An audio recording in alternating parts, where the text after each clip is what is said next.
Hello friends, আজ আমি চিংড়ি মাছ দিয়ে কাঁঠালের বিচি রান্না করতেছি।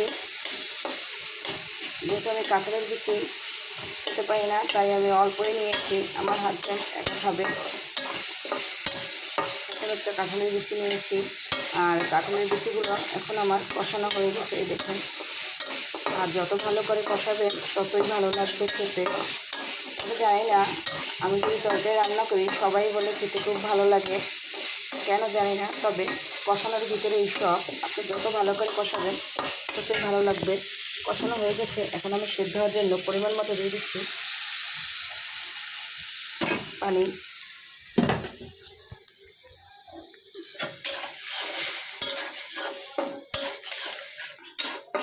এখন আমি ঢাকনা দিয়ে ঢেকে দিচ্ছি, যেহেতু সেদ্ধ হওয়ার জন্য।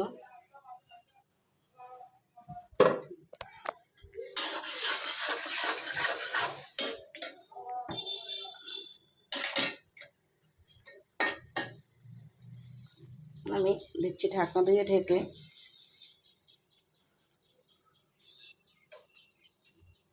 এখন আমার কাঁঠালের বিচি প্রায় সেদ্ধ হয়ে গেছে, এখন আমি একটু পরে নামিয়ে ফেলবো। আল্লাহ হাফেজ।